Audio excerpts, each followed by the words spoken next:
Estás muteado, profe. Bueno, entonces vamos a hablar ahora de las estructuras de datos. En las estructuras de datos tenemos muchas estructuras de datos. Tenemos las pilas, las colas. Con ellas vamos a poder solucionar algunos problemas de computación.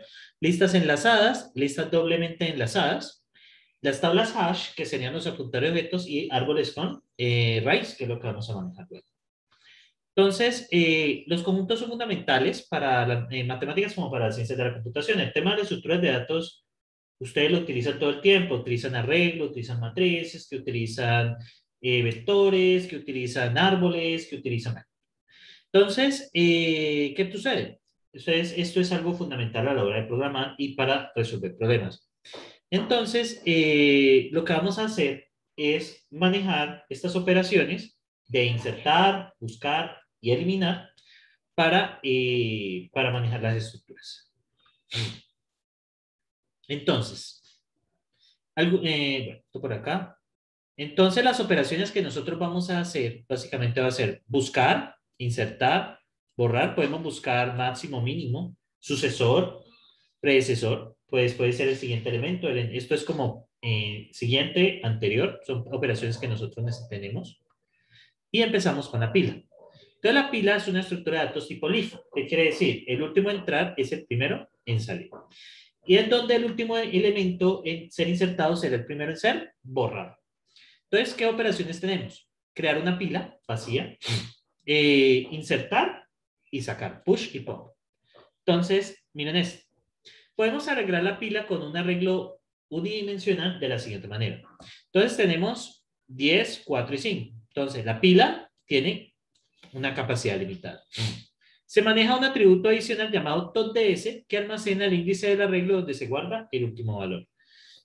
Y cuando la pila esté vacía, entonces TOTDS es igual a 0. ¿Sí? Cuando la pila está vacía, TOTDS es igual a 0. Vamos a suponer que están indexadas desde 1. ¿Listo? Están indexadas desde 1.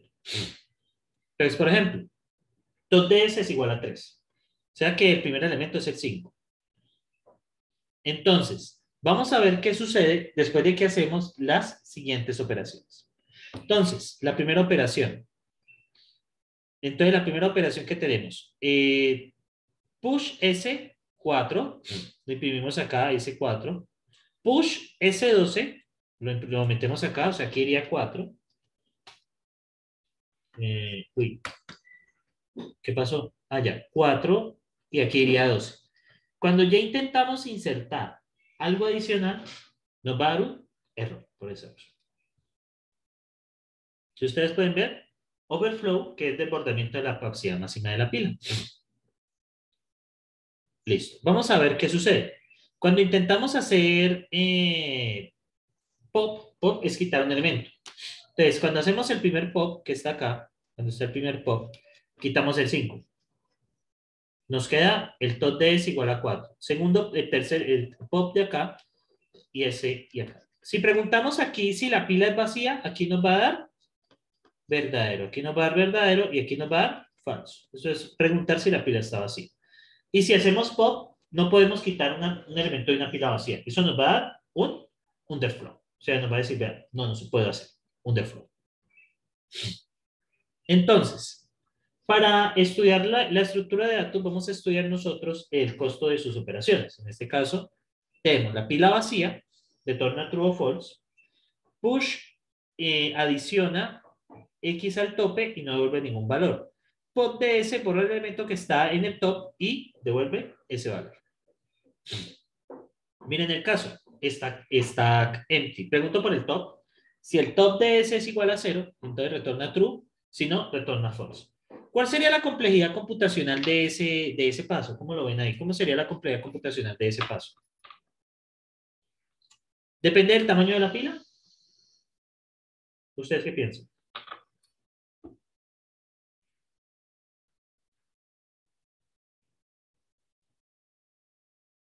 Eso dependerá del tamaño de la pila.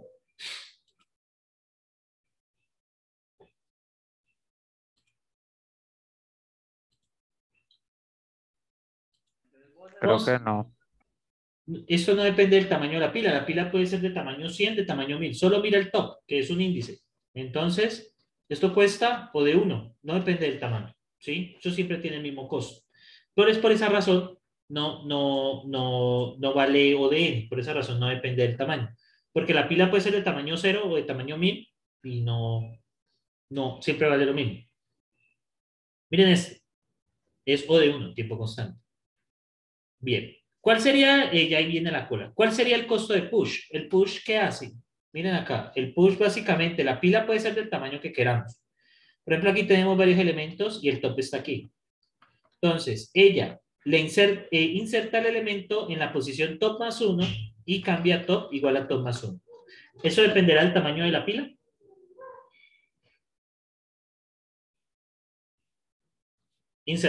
Colocar un elemento y sumar top más 1. ¿Dependerá del tamaño de la pila? ¿Tendrá que recorrerla toda para saber qué posición es? ¿Ustedes qué piensan?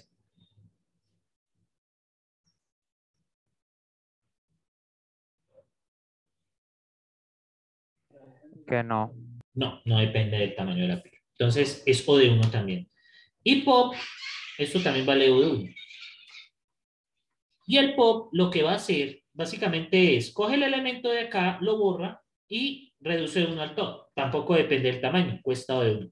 Todas las operaciones que usted haga en una pila cuestan O de 1. ¿Sí? Básicamente cuestan O de 1. Entonces, ¿cómo implementamos una pila? Una pila, pues, la librería no la ofrece, no la ofrece. En el caso de Python nos toca implementarla. Lastimosamente, Python no tiene pilas ni colas como estructuras. Entonces, ¿qué ejemplos tenemos hoy? Vamos a ver. Eh, Python, vamos a ver qué tengo acá. Máximo de vencerás. Bueno, este es mi ejemplo número 4, que sería pila.py. Pero esto ya es de divide vencerás, esto ya es de corte 3, entonces voy a poner 08 de octubre, corte 3, para dejar esto separado. Entonces, este sería el caso de la pila.py, ¿no? Entonces, ¿cómo implementamos una pila? Yo voy a implementarla como una class pila, ¿sí? Entonces, ¿qué voy a hacer con esta class pila? Básicamente vamos a tener la operación empty. Entonces, básicamente empty stack, preguntar si está vacía. Entonces, esta pila está, bueno, voy a ponerlo en español, bueno, en inglés. Empty stack, ¿listo? Pregunto si está empty. Entonces, si self.top es igual a 0, entonces return true. En otro caso, retorna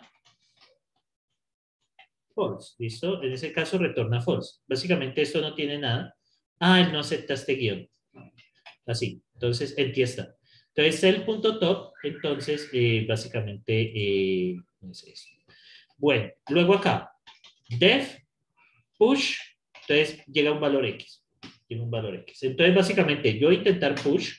Yo voy a poner aquí unas cosas. Entonces, el.size, el tamaño de la pila. Vamos a poner un constructor de pila. Entonces, el tamaño de la pila. Entonces, self.size es igual a n. ¿Listo? O sea, el tamaño de la pila, vamos a definirlo allí. Entonces, push y recibo un X, básicamente. Y vamos a tener un arreglo. Entonces, self.pila es igual a un arreglo de tamaño n. ¿Listo? Entonces, la pila va a ser un arreglo de tamaño n. O sea, esto lo puedo declarar así. Me crea un arreglo new de tamaño n, lleno de niles, lleno de vacíos. Entonces, bueno, ¿qué puedo hacer acá? Si el tamaño es n, entonces, ¿qué voy a hacer? Entonces, push. Entonces, si self.top es igual a n, entonces retorno overflow. ¿Sí o no? Y en otro caso, ¿qué hago? Retorno overflow. Entonces voy a hacer self.pila en la posición self.top menos 1, más 1, perdón.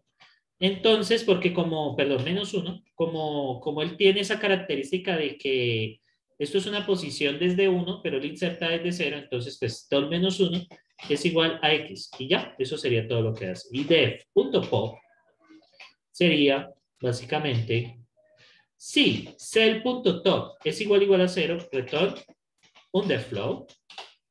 Y en otro caso, cell.pila en la posición cell.top menos 1 es igual a x. Perdón, top, sí, menos 1 es igual a nil, a none. Se la hago nula y retorno. Bueno, primero debo salvar el valor.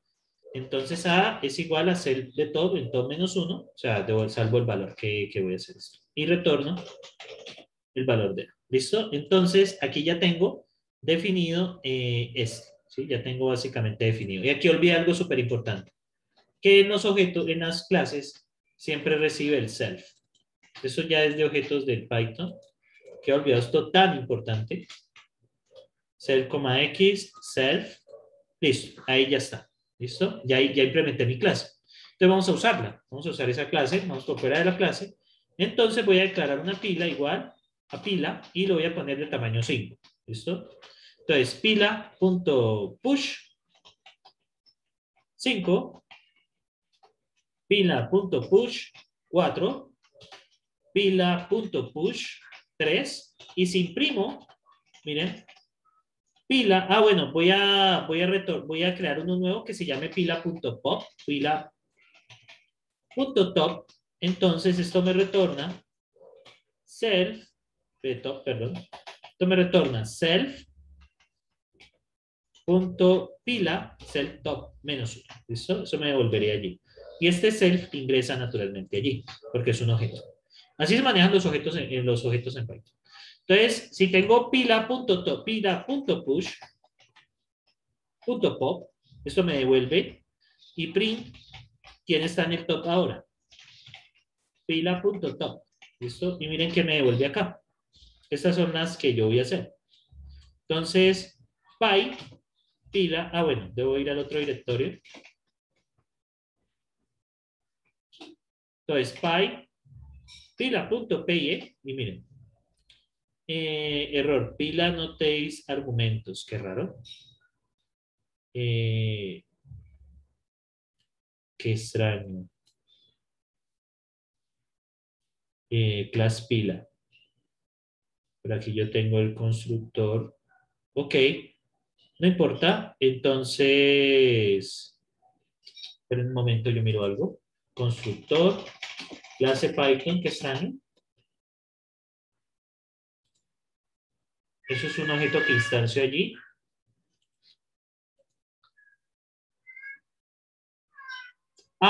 Ya. Este es el constructor. No es con el mismo nombre, me equivoqué. Así está. Ahora sí. N no está definido. ¿En dónde? En la línea 13. Es que igual a... Si es igual a N. Entonces es self.size. O sea, si el tamaño. Self.size. Ahora sí. Bien. Tengo. Vamos a ver. Pila.push. Línea 16. Me da que pila en self.top menos 1. Bueno. Y self.top, pues obviamente debe inicializarse en 1, ¿no? Por obvias razones. Ahora sí, debe inicializarse en 0, perdón. Inicialmente estaba así. Entonces, vamos a hacerlo. Listo. Index.of o range. A ver, yo miro una cosa. En la línea 17, bueno, me llama el primero con 5. Me dice que, vamos a ver si esto ejecuta. Qué raro, esto debería ejecutarse. Entonces,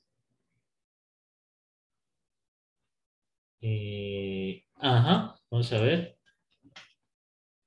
Veamos si esto ejecuta. Si esto se ejecuta. Entonces, el ser.pila, la pila debería de ser un arreglo vacío de 5 posiciones. Vamos a ver si es así.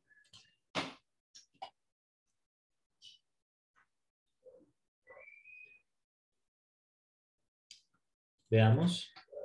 Ser.pila. Vamos a ver, esto debería ser una regla de superposiciones vacío. ¡Ay, solo me dio una! ¡Ay, chanfle! ¿Esto ya no está funcionando? ¡Ay! Santo Jesús bendito. Esto no está funcionando. Un momento. List instance Python. Qué raro, esto debería funcionar.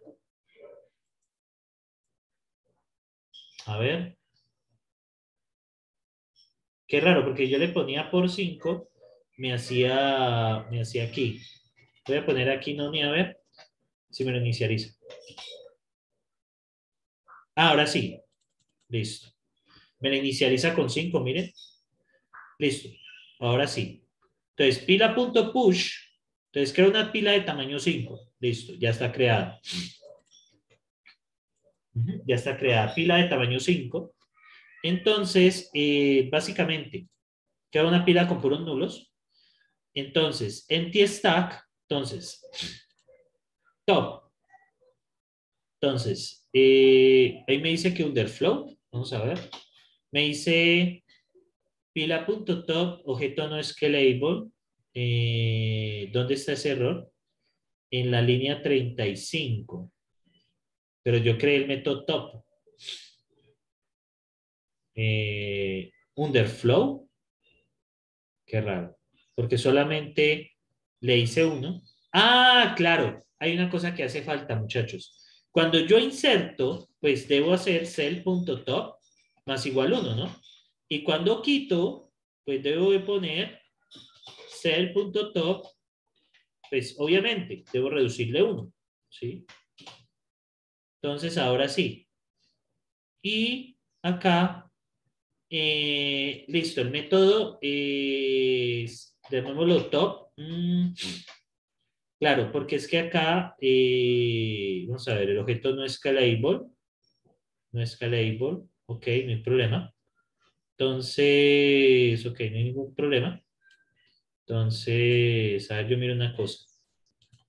A ver, a ver, a ver. Y en este objeto no es scalable. Claro, porque bueno, puedo coger el atributo directamente, no me complico.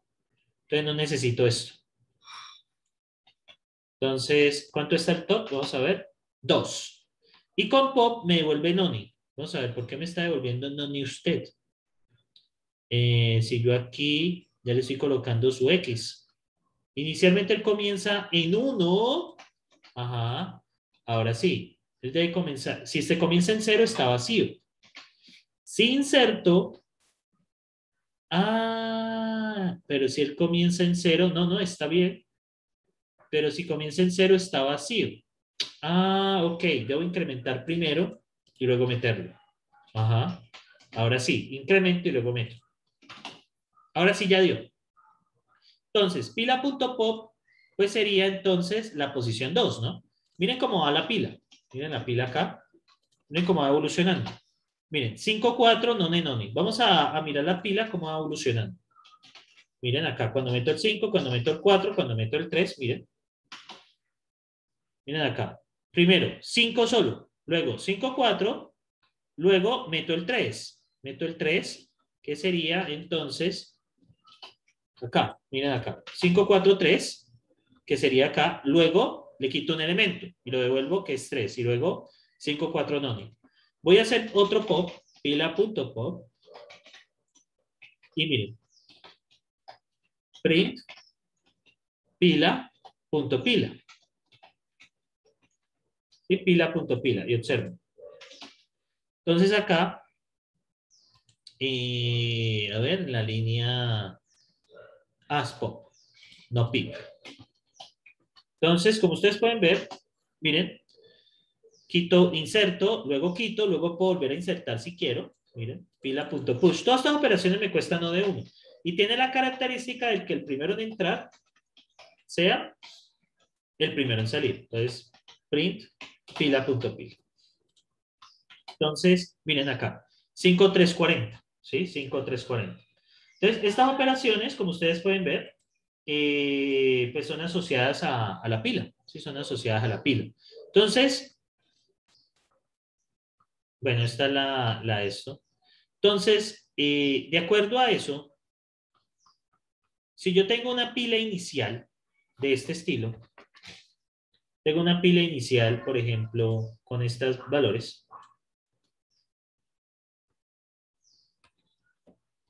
Tengo una pila inicial con estos valores. Por ejemplo, tengo 3, 2, aquí está el top.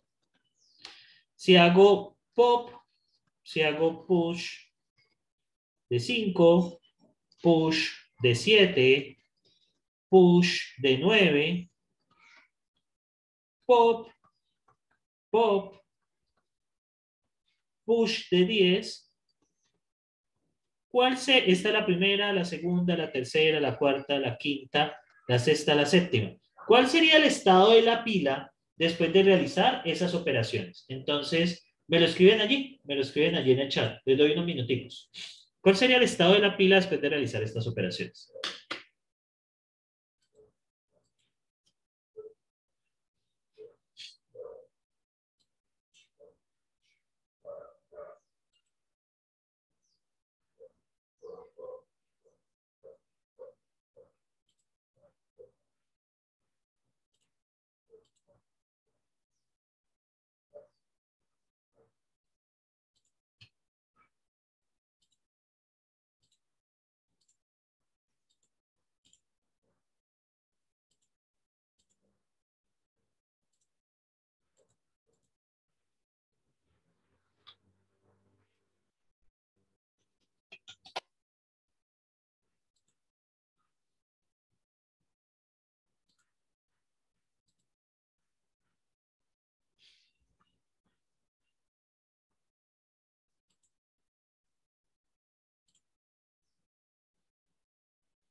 Tres, 5, 10. Vamos a ver, esta es una buena propuesta. 3, 5, 10. Muy bien. Era una primera propuesta.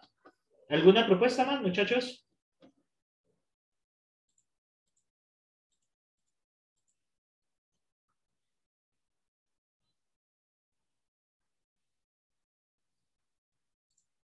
No, yo sí llegué a la misma. Da la misma. 3, 5, 10. Perfecto. Entonces vamos a revisar si es así.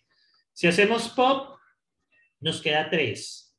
Aquí nos quedaría 3, 5, 3, 5, 7, 3, 5, 9, 7, 9, 2 pop, 3, 5, perdón, 3, 5, 7, luego 3, 5 y finalmente 3, 5, 10. Perfecto. Perfecto. Bien. Bueno, en la segunda estructura que vamos a ver es la cola. La cola es una estructura tipo FIFO. La cola es lo que uno ve normalmente en un banco, que el primero en llegar es el primero en salir. Entonces, acá, el primer elemento insertado es el primero en ser borrado, ¿sí? Entonces, operaciones básicas, encolar y desencolar. Entonces, básicamente la cola ya va a ser un poco diferente. La vamos a manejar con dos cosas, con la cola y con la hit de Q, es la cabeza y la cola, el tail. Entonces, la cola tiene una capacidad limitada. Se cuenta con dos atributos adicionales. El hit de Q guarda el índice de la cabeza y el tail apunta al siguiente lugar al cual será insertado el elemento, o sea, al siguiente. Entonces, ¿qué sucede? Si nosotros hacemos encolar de 2, ¿cómo nos queda? Nos quedaría 5, 1, 9, 6, 2 y encolar quedaría enfocando hacia el 9, ¿no? Aquí sería el 9, el 8, el 7 el 6, el 5 y el 4. Luego acá, ¿qué sucede? Quedaría apuntando a este. Cuando hacemos eso, entonces 5, 1, 9, 6, 2, 8. ¿Y qué creen que pasaría con ese índice, con la cabeza, con la cola, perdón, tail skull? ¿Hacia dónde quedaría apuntando? Ya porque no puede apuntar el 10. ¿A dónde creen que apuntaría el tail? Aquí el tail, voy a ponerlo como, el tail aquí apunta a 9. Aquí apunta a 9. ¿Dónde creen que quedaría apuntando acá? ¿O se haría algún problema? ¿Dónde creen que quedaría?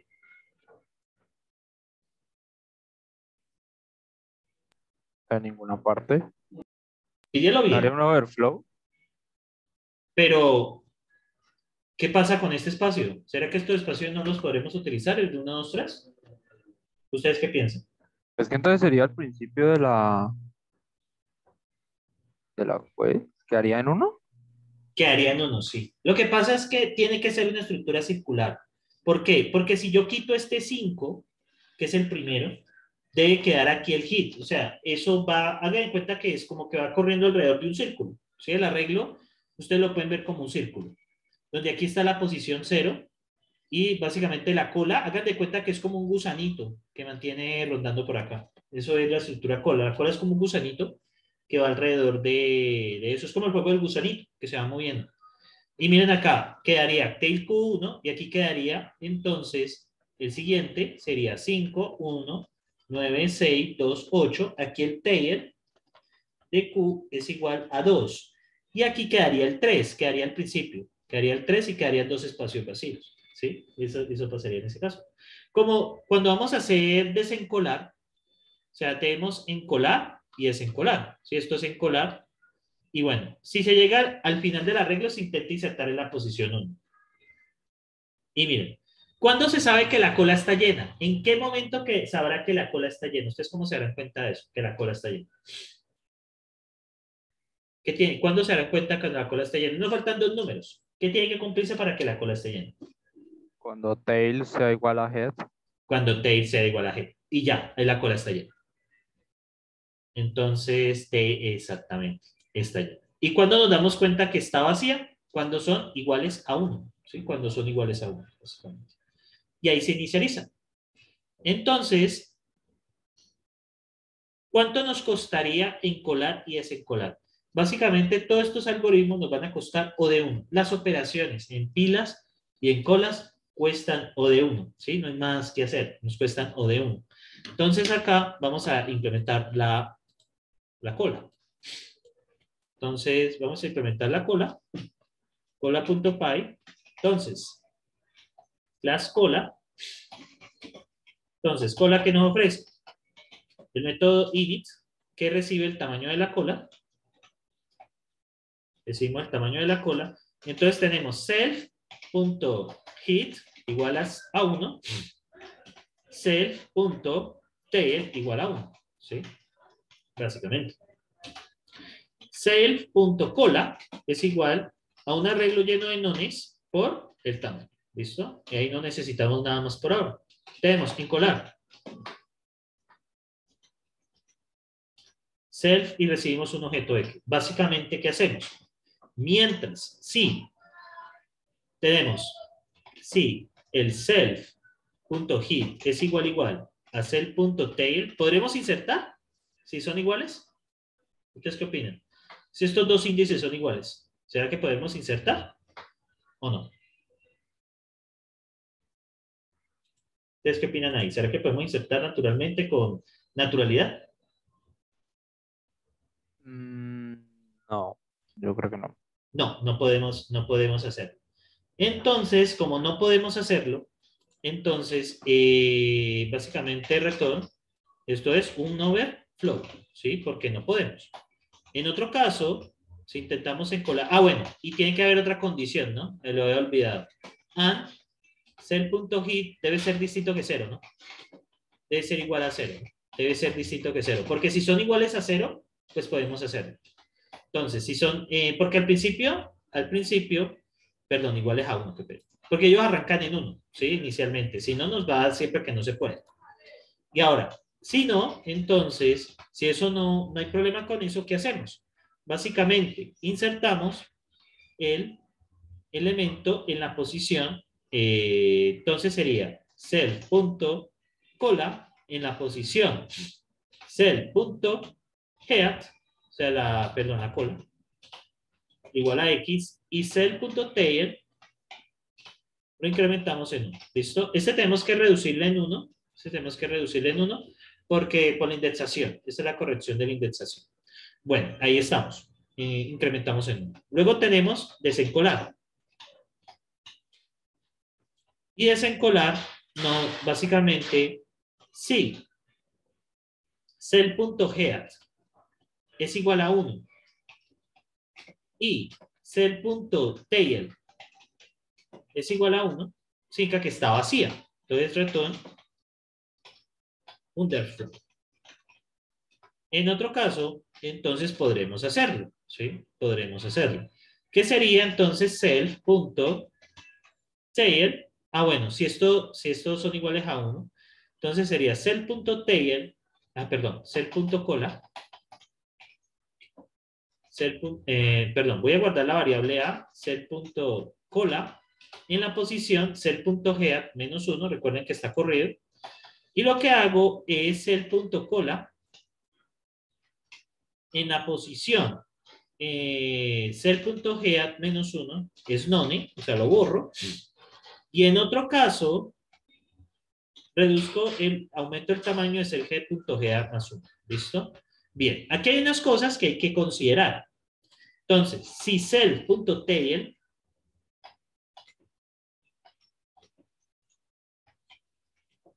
es mayor que self, el tamaño de la pila. Entonces, el tamaño de la pila es el 0.6. Si es mayor que self.6, entonces nos toca reiniciarlo.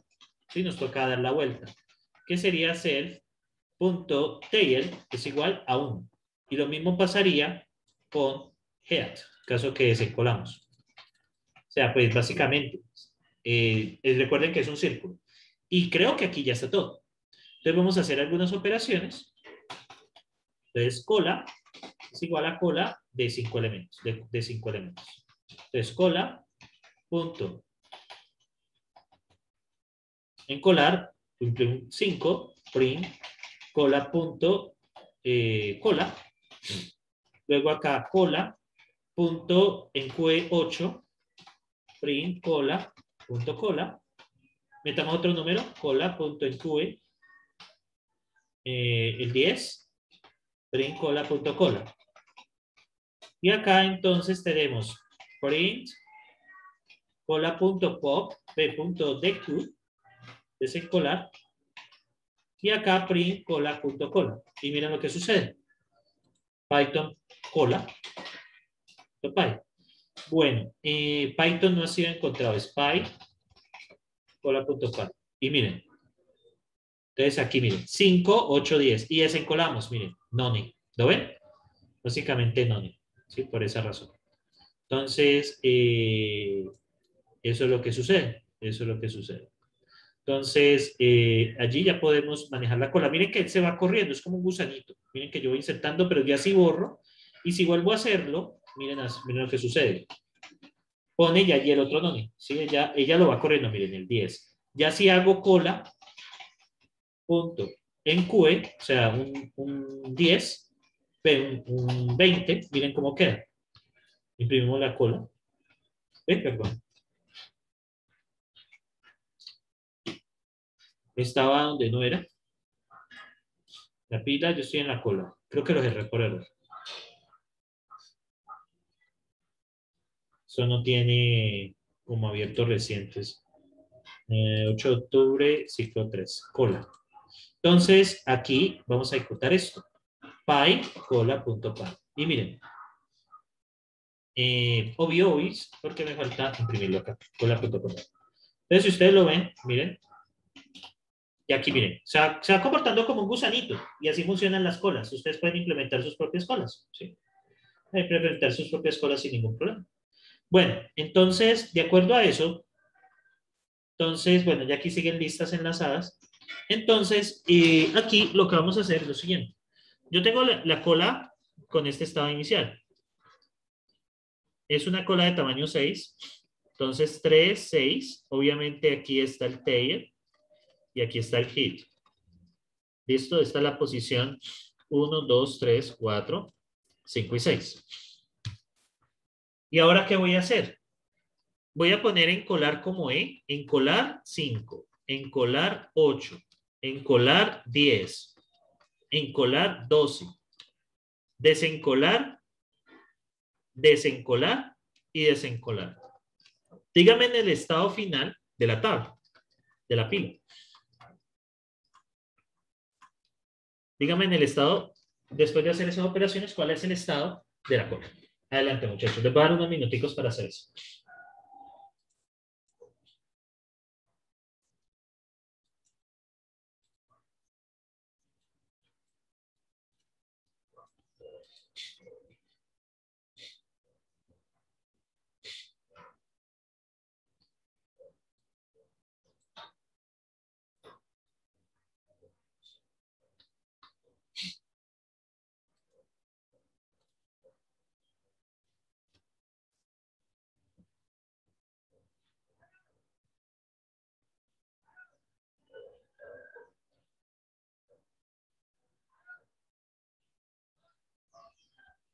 La cola no necesariamente puede haber sido que esta cola ya la manejaron mucho. Ya la manejaron mucho, o sea, no necesariamente tiene que empezar desde 3, desde 1. Yo la puse así arbitrariamente. Listo, inténtenlo y me dicen qué les da aquí al final, después de esta operación.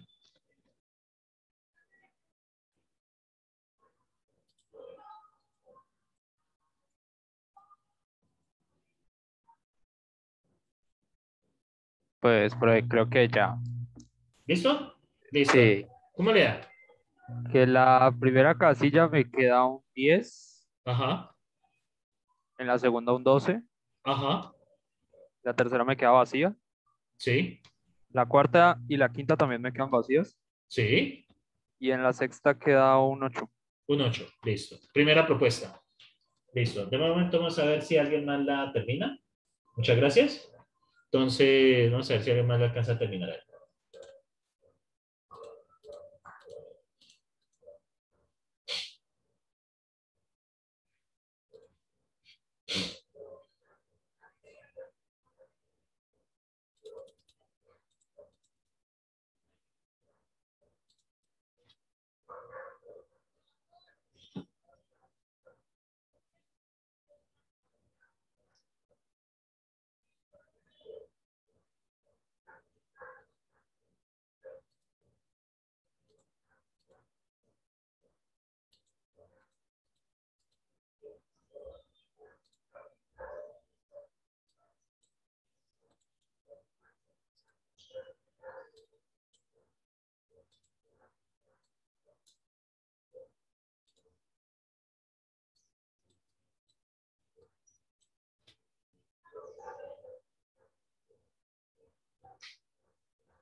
12, none, 8. Listo, le quedó igual. Perfecto, muchas gracias. Vamos a hacerlo. Entonces, cuando hace la primera operación va a quedar vacío, vacío, 3, 6, 5, vacío, ¿correcto? Luego cuando hace la segunda operación queda vacío, vacío, 3, 6, 5 y 8. Siguiente. Tercero, queda 10, vacío, 3, 6, 5 y 8. Recuerden que voy a poner aquí en la flechita donde está la cabeza de la cola. Entonces 3, 5, 8, 10 y luego inserto un 12. Queda 10, 12, 3, 6, 5 y 8. ¿Correcto? Luego sigue 3 veces de sacar. Entonces queda 4, entonces queda 10, 12, vacío, 6, 5, 8. Esta es la quinta. Luego la sexta, ¿cómo nos queda? 10, 12, vacío, vacío, 5 y 8. Y la última nos quedaría 10, 12, vacío, vacío, vacío 8, como les di a los compañeros. Perfecto. Y aquí voy señalando cómo se va corriendo la cabeza de la cola. Así funciona la cola. Así están implementadas internamente en los programas. Bueno, entonces, de aquí, bueno, resulta que, bueno, con las colas, pues yo creo que ya hemos acabado. Y ahora sigue la lista doblemente enlazada. La lista doblemente enlazada es una estructura de datos sobre la cual los objetos son organizados en un orden lineal. A diferencia de los arreglos, el orden de la lista está dado por un puntero. O sea, no es que esto no tiene posiciones. Estos son los famosos, las famosas colecciones no enumerables. Son las colecciones no secuenciales.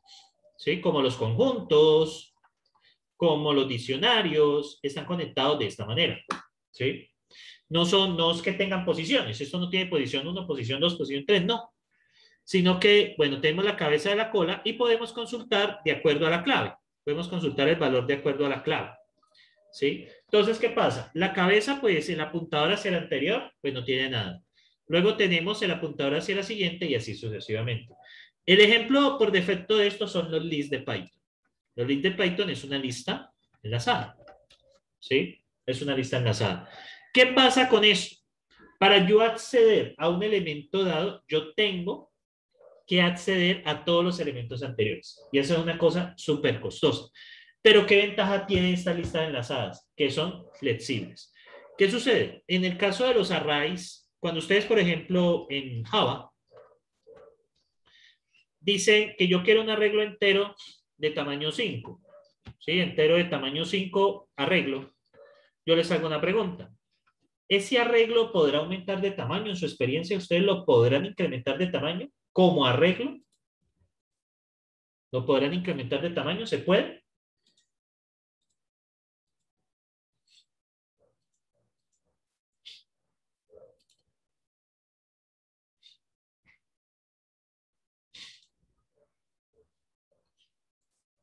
No sé si usted alguna vez ha manejado, digamos, el arreglo normalcito en Java o en el lenguaje que maneje.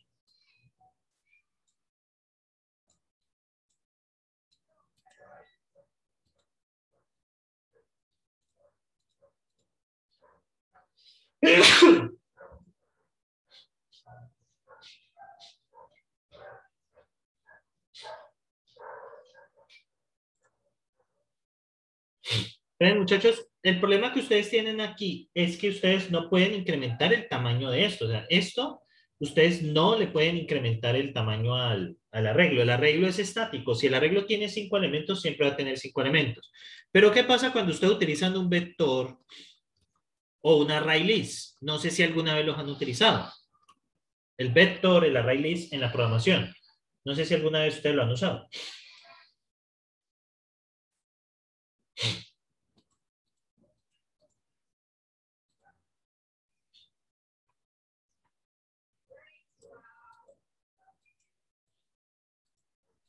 Profe, pues la única diferencia entre un arreglo y un vector es de que el vector es dinámico sí, el arreglo es estático, perdón, y el vector es dinámico. Sí, correcto, pero esto tiene un costo, que es lo que vamos a entender hoy. Esto tiene un costo.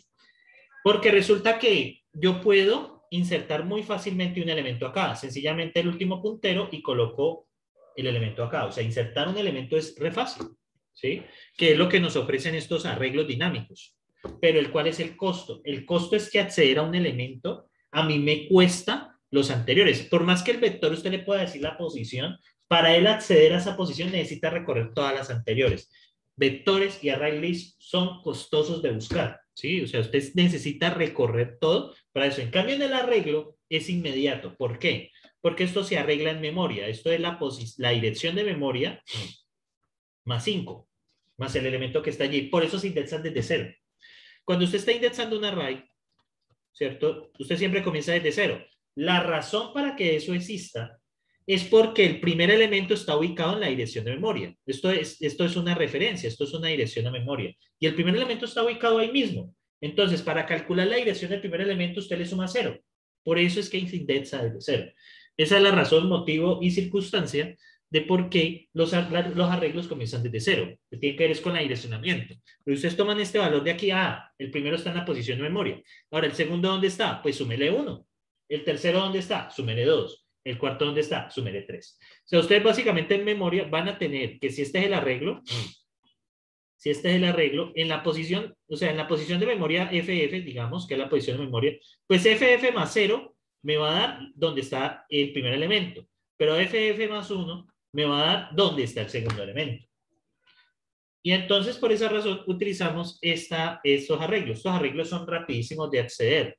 Los arreglos tienen de acceder o de 1. Yo le puedo decir cualquier posición, básicamente hace una suma. ¿Y una suma cuánto me cuesta? Pues no depende del tamaño. Pero ¿cuál es el costo de estas cosas tan bonitas? Que yo para acceder, digamos, a la posición 5, necesito pasar por todas las anteriores, porque son enlazadas. Y por eso las listas en Python son ineficientes. Las listas en Python tienen esa característica. Cuando vamos a Python, cuando yo hago una lista, por ejemplo, A igual a 1, 2, 3. Internamente esto en memoria, para yo, por ejemplo, acceder a O2, tengo que haber pasado por todas las anteriores, necesariamente. No es que yo pueda sumar, porque esto es una lista enlazada internamente. Pero ¿qué ventaja yo tengo? Pues A.ap, pues puedo añadirle elementos. Puedo añadirle un 3. Y miren mi A, ahora incluye el 3, ofrece esa facilidad. ¿Cómo podemos ver los arreglos con NumPy? Con NumPy vamos a tener arreglos estáticos. Miren, P es igual np.array. Entonces, 1, 2, 3, 4. Esto es estático. Sí, eso es estático. ¿Qué pasa? Cuando yo hago B en 1, ahí sí accede rápido, porque esto ya tiene una implementación de arreglo. Pero ¿qué pasa? Yo no puedo decir b.ap 3. Esto no lo puedo hacer. ¿Sí? Eso yo ya no lo puedo hacer. Y cuando hago b.insert de 4, por ejemplo, bueno, np.insert b,4. No, ok, no me acuerdo, pero bueno, sí se puede insertar, pero a la larga lo que hace es crear un nuevo arreglo, ¿sí? Lo que hace es crear un arreglo. Los arreglos son estáticos. ¿Pero por qué se utilizan? Porque los arrays son baratos de acceder, o sea, son súper baratos de acceder. Yo, si en el examen 3 les pregunto, bueno, para cierto problema que necesite usted hacer muchas consultas, ¿qué preferiría? ¿Una lista enlazada o un arreglo que tiene que consultar muchas veces los datos? ¿Qué preferirían ustedes? ¿Una lista enlazada o un arreglo? De acuerdo a lo que dije.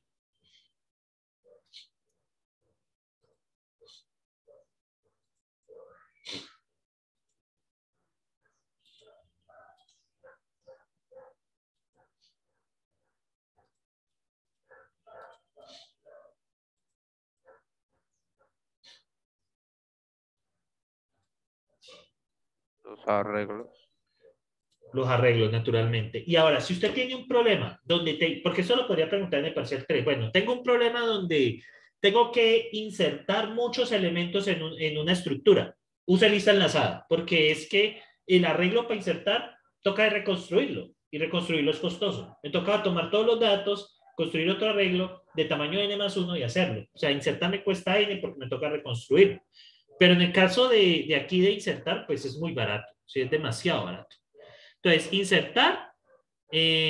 insertar, básicamente inserta acá al final, ¿sí? Y buscar, miren, buscar lo que me cuesta. Buscar me cuesta OTN, ¿sí? Porque necesito acceder al elemento directamente. ¿Qué estructuras usan esto?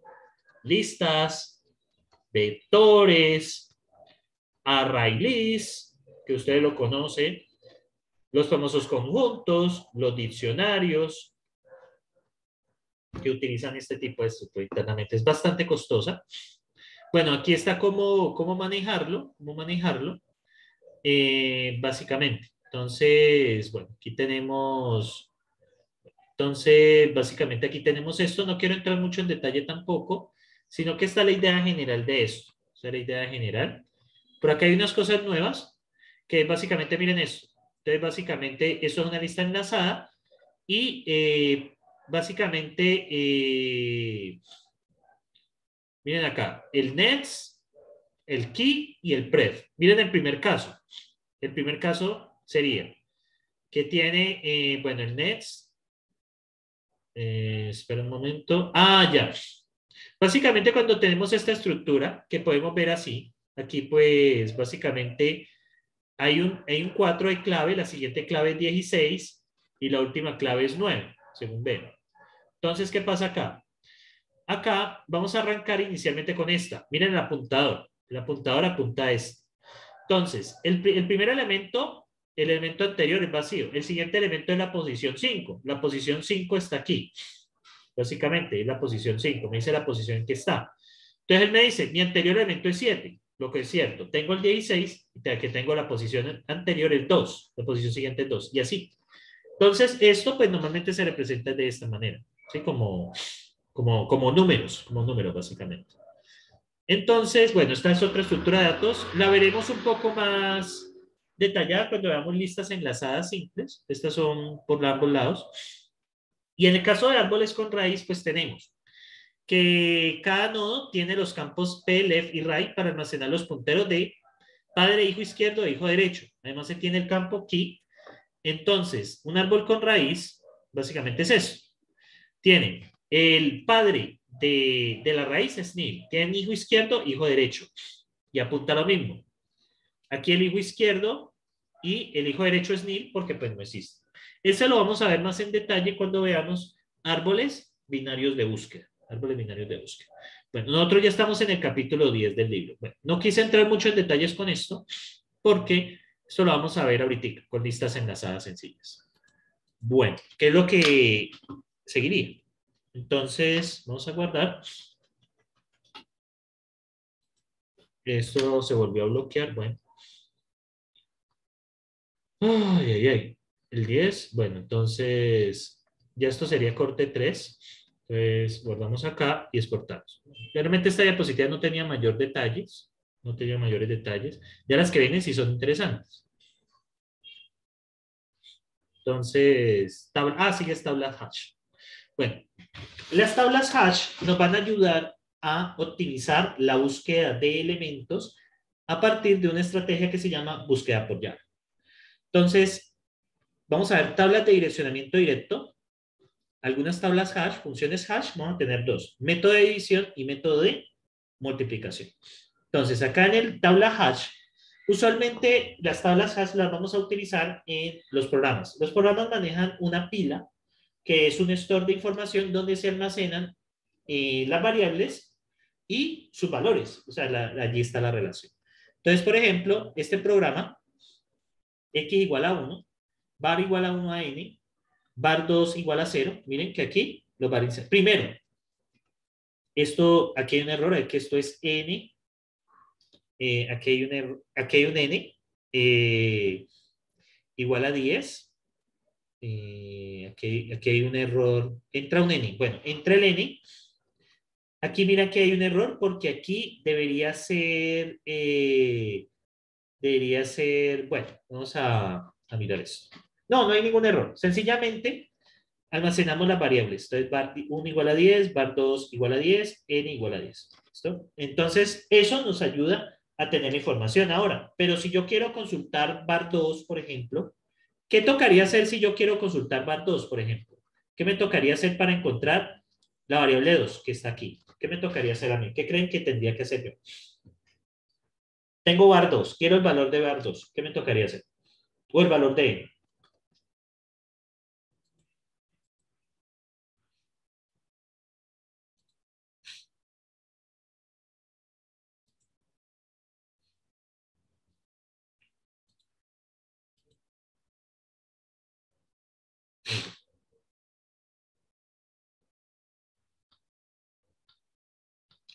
Que nos tocaría hacer lo siguiente, muchachos, que nos tocaría empezar a preguntar, vea, ¿usted es var 2? No. ¿Usted es var 2? Sí. En el peor de los casos, si estuviera por acá la variable, pues me costaría n y sería muy costoso. Entonces, con esto nosotros vamos a optimizar la búsqueda de ese tipo de variables. O sea, básicamente que tenemos un par, valor llave, coma, valor, llave, coma, valor. Entonces, bueno, y es lo que nosotros vamos a hacer. Entonces, las operaciones que vamos a tener sobre esta estructura de datos van a ser insertar, borrar y buscar. Entonces, ¿Qué tan costoso puede ser insertar un par llave-valor en la tabla? ¿Y en qué posición de la tabla se debería almacenar el nuevo dato? Entonces yo les hago una pregunta. Si llega una variable f igual a 10, ¿dónde se debería insertar? ¿Dónde se debería insertar eso? Ahí en ese esquema. ¿Dónde se debería insertar? En el 5, correcto. Sí, efectivamente, aquí debemos insertar en el 5. F igual a 10. Pero ¿cuánto me costó eso? Me toca revisar. Vea, usted está ocupado. Vea, usted está ocupado. Vea, usted está ocupado. Vea, usted está ocupado. Entonces, tengo que empezar a preguntarle a todo el mundo dónde debería insertarlo. Entonces, debo buscar una manera más óptima de hacerlo. Entonces, bueno, ¿y qué tan costoso puede ser buscar un par valor, llave valor en la tabla? Pues básicamente, si busco a n, tengo que preguntar, vea, x igual a 1, var igual a 1, var igual a 2, n igual a 10. Ah, te encontré. Entonces es bastante costoso, ¿no? Porque si yo le tengo que preguntar a todo el mundo quién es, eso es costoso. Lo que pasa es que las operaciones de búsqueda, si valen n, recuerden que las operaciones de búsqueda son las operaciones que más se hacen en programación. O sea, uno todo el tiempo está haciendo esas operaciones. Entonces, ¿qué va a pasar acá? Las llaves se manejan como valores numéricos. En este caso, convertimos las cadenas a un número utilizando código ASCII. ¿Ustedes han escuchado sobre código ASCII? Para ver si les doy una introducción sobre eso. ¿Han escuchado sobre código ASCII? Perfecto. Resulta que cuando ustedes escriben una palabra en el teclado, código ASCII, cuando ustedes escriben una palabra en el teclado, esta se traduce a un número en binario, ¿sí? Esto no, necesito aquí está. Entonces, por ejemplo, si yo escribo la A, esto me toma como 65. Realmente el computador nunca te va a reconocer la A como carácter, te la reconoces como el número 65. Es la transformación de las letras a números. ¿Para qué nos sirve esto? Muchachos, pues básicamente para poder interpretarlas. B vale 66. Por ejemplo, las minúsculas son mayores que las las minúsculas son mayores que las mayúsculas. ¿Por qué? Porque la A minúscula vale 97, mientras la A vale 65. Y de hecho les voy a demostrar que es así. Observen esto. A es menor que A, les va a dar falso. Miren esto. Y A es menor que A y les va a dar verdadero. ¿Por qué da eso? Porque A vale 97 y A mayúscula vale 65. ¿Sí? Pues 65 es menor que 97. Por ejemplo, yo puedo hacer esto. Por ejemplo, vamos a ver si tengo esta conversión. INTDA. Vamos a ver si puedo hacer esa transformación. INTDA. Creo que es así. Invalid por base 10. Esperen, yo miro una cosa y van a darse cuenta.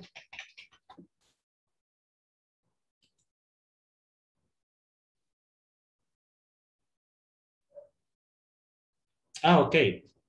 Ya. Bueno, no, eso no me sirve.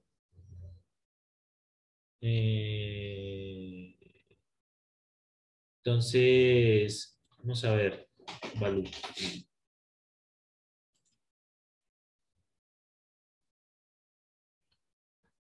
¿Es ORD?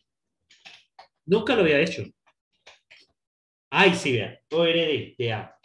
ORD de AB. Solo puede uno. ORD de A, miren. 97. El valor de A mayúscula. 65. ORD del espacio. 32. Y así. Entonces, por esa razón, muchachos, si hago esta relación, ¿esto queda dar verdadero o falso? ¿Qué le va a dar eso? ¿Verdadero o falso?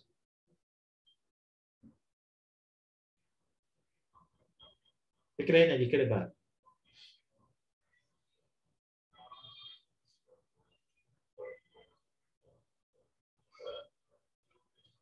Ya los perdí, muchachos, del todo.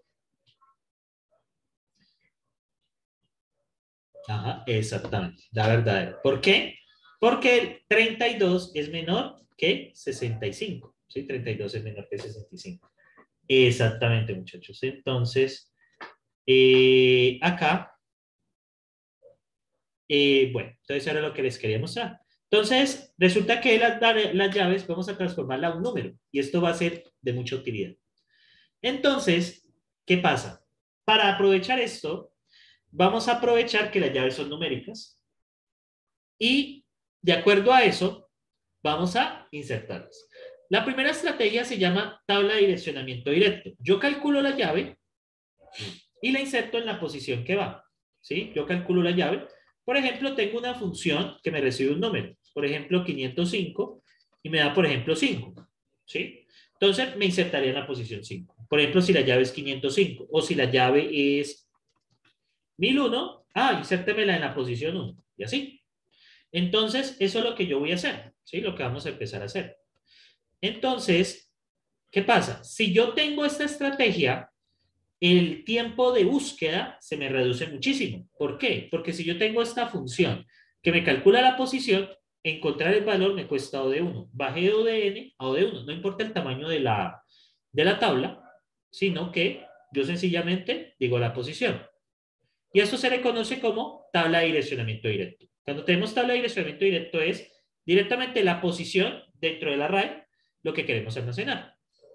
Entonces, es básicamente eso. Básicamente, la tabla de direccionamiento directo tenemos que insertamos el valor en la tabla, en la tabla hash el valor X. Tomamos la llave de X igual a X.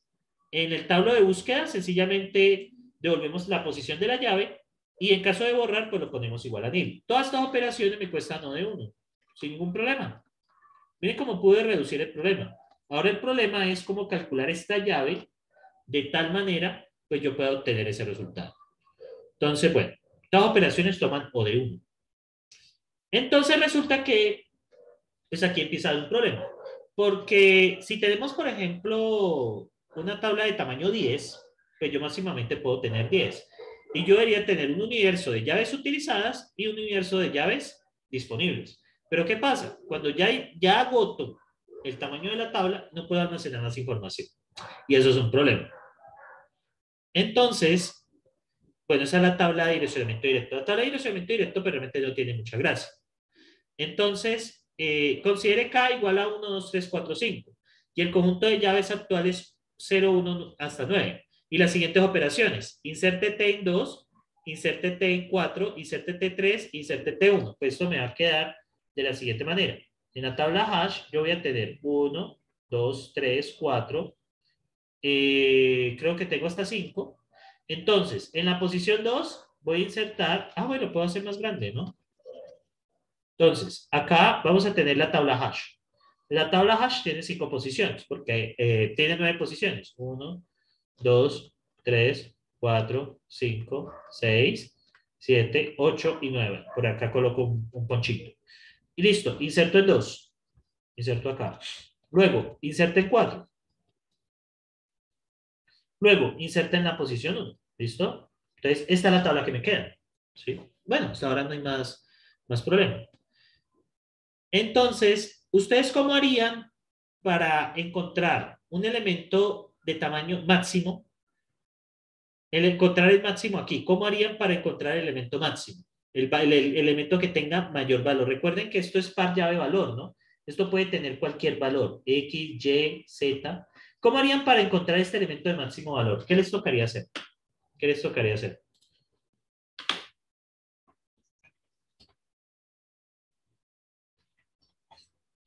¿Qué les tocaría hacer?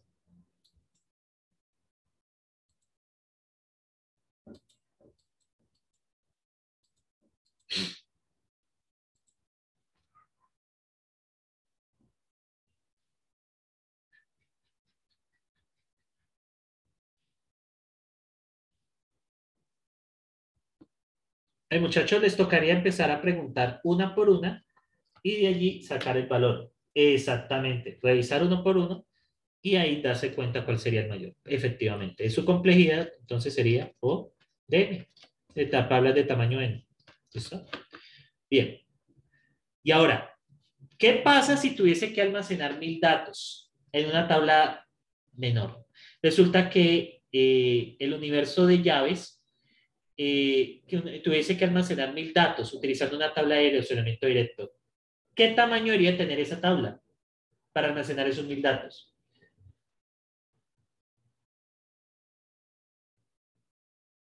¿Qué tamaño debería tener una tabla de este estilo para almacenar 1000 datos? ¿Cuántos datos deberían de tener? Exactamente, tener tamaño 1000. Y si necesitan almacenar 1.000.000, tamaño 1.000.000. Entonces eso es pocamente eficiente. ¿Y qué sucede si el universo de llaves disponibles es mucho mayor que el de, este es el universo, están las llaves disponibles, están las llaves usadas? Pues que estaríamos desperdiciando mucho espacio. Entonces eso es un problema. Entonces, los requerimientos de memoria pueden ser de O de U cuando no se utilicen todos los slots. Las tablas hash ofrecen un mecanismo para asignar la posición de almacenamiento de las llaves. De tal forma, los requerimientos pueden ser O de K. ¿Qué quiere decir eso? Vamos a crear la tabla hash de un tamaño considerando las llaves que tenemos disponibles. Y esto es lo que nosotros vamos a hacer. Y para eso vamos a utilizar algo que se llama una función hash. Vamos a utilizar una función hash. Básicamente la función hash va a recibir la llave y nos va a devolver va a recibir el valor como el valor de la llave y nos va a decir la posición, ¿sí? El valor de la llave y nos va a decir la posición. Entonces, por ejemplo, h de 5 es igual a 4, h de 2 es igual a 6, h de 7 igual a 8 y h de 0 igual a 9. O sea, básicamente vamos a recibir la llave y ya vamos a poder tener las posiciones. Esa función se le llama función hash. Entonces, la tabla utiliza una función hash que me asigna desde 0 hasta m-1. O sea, la función hash me asigna la posición en la cual deberían de ir los elementos. Pero aquí viene un problema. Cuando tenemos más de tenemos un número de elementos superior al número de llaves disponibles, va a haber algo que se llama una colisión. Una colisión es cuando dos elementos apuntan al mismo, o sea, apuntan al mismo valor, o sea, apuntan al mismo valor. Entonces, esto pues es un problema. ¿Cómo lo solucionamos? ¿Cómo lo solucionamos? Básicamente lo vamos a encadenar. Entonces, si aquí tenemos K de 7, vamos a colocar aquí en una lista enlazada K de 100. Eso es lo que nosotros vamos a hacer en ese punto. Y eso, así vamos a manejar las colisiones. Las colisiones se manejan por tabla enlazada, por lista enlazada. Bueno, muchachos, entonces, vamos a dejar para la próxima clase este ejercicio. Aquí empezamos sería entonces, creo que ha sido ya suficiente. Aquí empezamos el viernes 15, ¿listo? El viernes 15 arrancamos aquí, ¿listo? Bien, muchachos, hasta ahora vimos pilas, colas y una introducción a listas enlazadas. De todos modos, ahora ese tema vuelve de nuevo. Bien, muchachos, y ahora estamos viendo tablas hash. Las tablas hash son súper útiles para almacenar información y van a ver en la próxima clase que los tiempos de búsqueda, cómo nos mejoran gracias a las tablas hash. Bien, muchachos, ¿tienen alguna pregunta hasta este punto? ¿O ya los perdí del todo?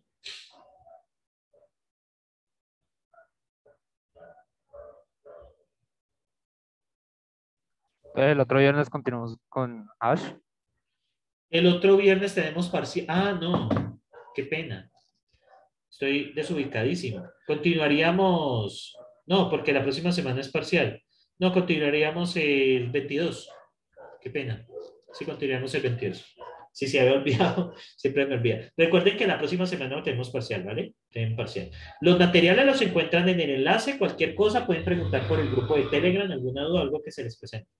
Bueno, muchachos, ya faltan 13 minuticos para acabar. Creo que es una buena hora para acabar, para no meter más tema. Entonces, bueno, les deseo un feliz, bueno, para los que no nos vemos mañana, feliz fin de semana y muchos éxitos en el parcial de la próxima semana.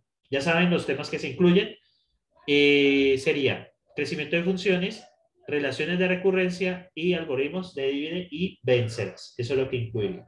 Bueno, muchachos, entonces que la pasen muy bien. Chau, Profe, chau. el taller y el parcial van a ser en grupo como el pasado.